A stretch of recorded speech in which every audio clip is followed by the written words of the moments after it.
The porcelain teacup trembled in Clara's hand, a delicate tremor that mimicked the hairline cracks snaking across her carefully constructed life. The scent of Darjeeling, usually so comforting, now tasted like ash. Across the polished mahogany table, Mark, her husband of 15 years, cleared his throat, a sound Clara had once found endearing, now grating. "Clara, I've met someone." The words hung in the air, thick and suffocating, yet somehow, Clara felt no surprise. For months, a subtle chill had seeped into their once warm home, a distant look in Mark's eyes, late nights attributed to work. She'd seen the subtle shift, felt the phantom presence of another, but had denied it, clung to the fragile hope that it was just a phase, a marital ebb.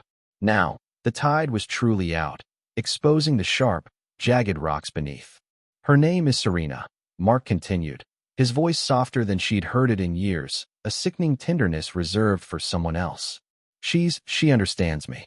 Clara's gaze, steady and unwavering, locked onto his. "Understands you?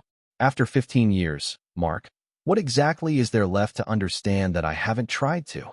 Her voice was level, almost dangerously calm, a stark contrast to the earthquake rattling through her core. Her mind raced, not with anger, not yet, but with a chilling, clinical assessment. Serena. The name was new, but the scenario was as old as time. She remembered countless articles in glossy magazines, advice columns, all preaching forgiveness, understanding, the high road. But as Clara stared at the man who had vowed forever, a different path began to etch itself into her mind, a path less traveled, less forgiving. Clara was a woman of meticulous order. Her life, her career as a forensic accountant, was built on finding discrepancies, unearthing hidden truths. She saw patterns where others saw chaos, connections where others saw randomness. This innate skill, once her professional forte, now became her personal weapon. She would not rage. She would not beg. She would investigate. Over the next few weeks, Clara moved through her days like a ghost, a silent observer in her own life. Mark, oblivious to the storm brewing, seemed almost relieved, mistaking her quietude for acceptance.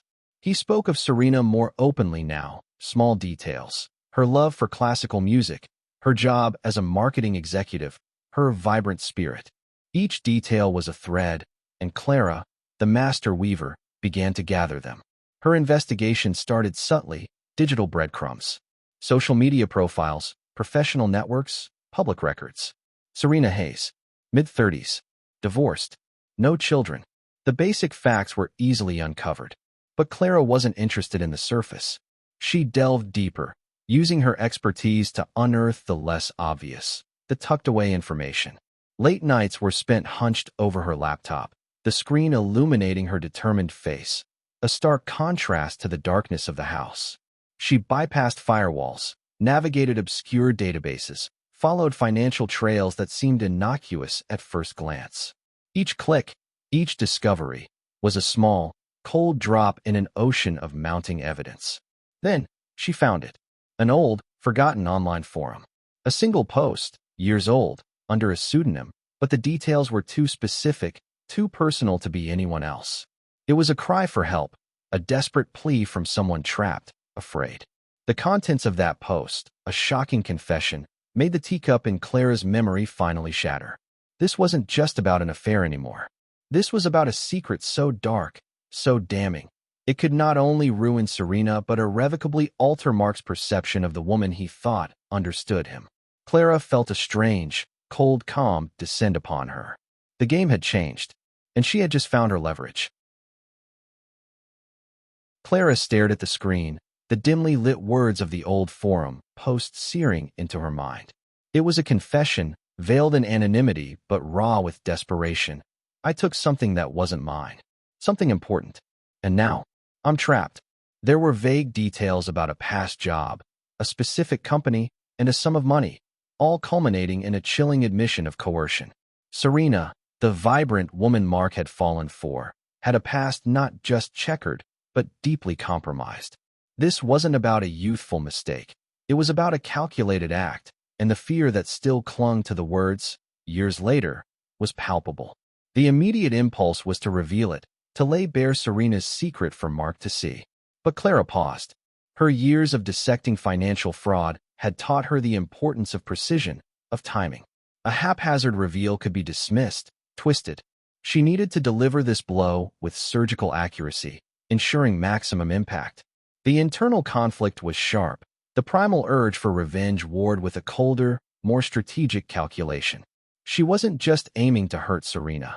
She was aiming to heal herself, to reclaim the dignity Mark had so carelessly discarded. This wasn't about bitterness. It was about justice, her own brand of it. Her work became more intense, her focus sharper. She cross-referenced the forum post with Serena's known employment history. It wasn't easy. The company mentioned was small, a startup that had quickly dissolved, leaving little digital footprint. But Clara was tenacious. She traced old corporate filings, looked up former employees on LinkedIn, and even resorted to cold calling obscure contacts, using a carefully crafted narrative about an old colleague she was trying to locate. Slowly, painstakingly, the pieces connected. The dates, the sums, the context of the online confession, all aligned with Serena Hayes. The shocking secret was less a secret and more a buried crime. Serena had been involved in an embezzlement scheme, not as the mastermind, but as an unwilling participant coerced by a more powerful, shadowy figure. The forum post had been her desperate cry for help, a moment of fleeting conscience before fear had driven her back into silence. The irony wasn't lost on Clara. Mark, who prided himself on his integrity, was entangled with someone whose past was built on deceit.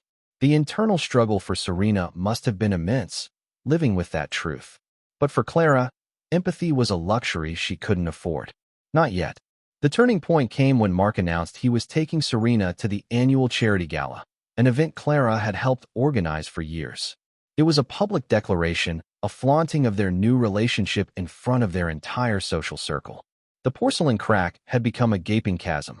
Clara knew she couldn't allow it. This was her stage, her moment to deliver the truth. She formulated a plan, intricate and precise, like one of her audit reports. She wouldn't confront Serena publicly. Instead, she would ensure the truth found its way to the right ears, subtly, indirectly, but undeniably. She compiled her findings into an anonymous, impeccably sourced dossier, omitting any details that could trace it back to her directly, but making the evidence irrefutable.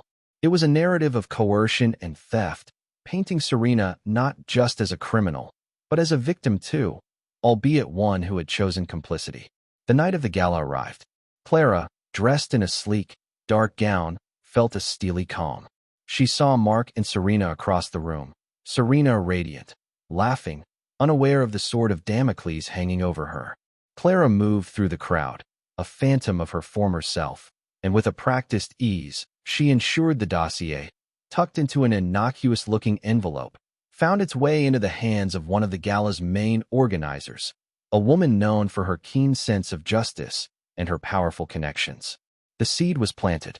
The fuse was lit. All that was left was to watch it burn. The aftermath of the gala was not immediate, but it was inevitable, like the slow, steady drip of water eroding stone. Clara didn't watch from the sidelines with bated breath. She returned to her life, a peculiar calm settling over her. She continued her work, went to her yoga classes, and had quiet dinners with friends, all while an unseen tempest brewed. Mark, still oblivious, mentioned Serena less, attributing it to her being busy. He was starting to look tired, his easy confidence subtly eroded. Then, the whispers began. At first, they were just murmurs in the periphery of Clara's social circle, vague references to Serena Hayes' past. Then came the more direct questions, veiled in concern, from acquaintances. Did you hear about Serena? Something about an old company, very hush-hush.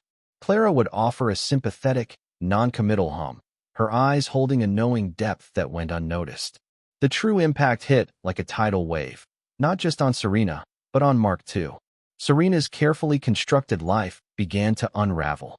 Her vibrant spirit dimmed under the glare of scrutiny.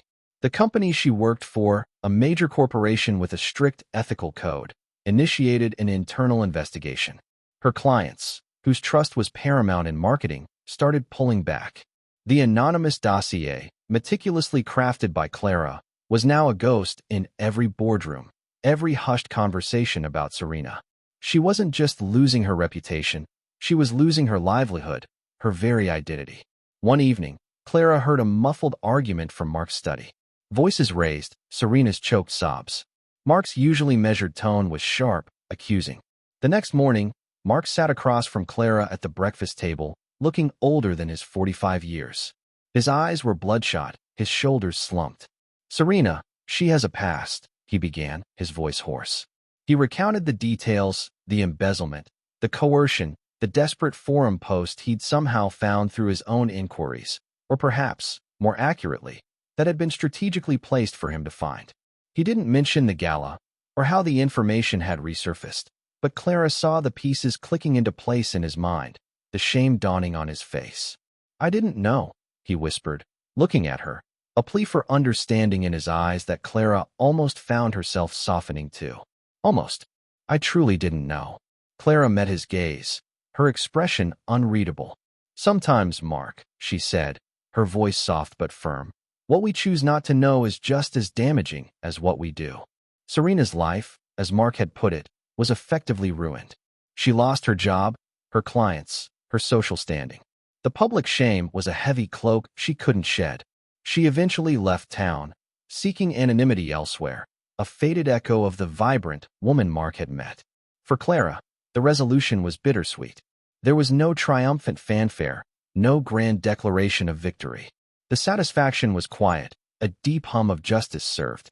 Mark, humbled and scarred by the exposure, slowly began the arduous task of rebuilding their marriage. It wasn't about forgiveness as much as it was about reconstruction. He saw Clara with new eyes, not just as his wife, but as a force to be reckoned with, a woman of profound strength and quiet resolve. Their relationship, once a fragile porcelain cup, had shattered, but now, meticulously pieced back together, it bore the beautiful, intricate lines of survival. It was a different kind of love, forged in fire, stripped of illusion, and perhaps stronger for it. The secret had been exposed, lives had been altered, and Clara, the woman who meticulously balanced the books of her own life, finally felt a profound sense of equilibrium return. The cost had been high, but the truth, once revealed, had set her, and ultimately, them, free. If you liked it, subscribe to the channel and enjoy these other amazing stories.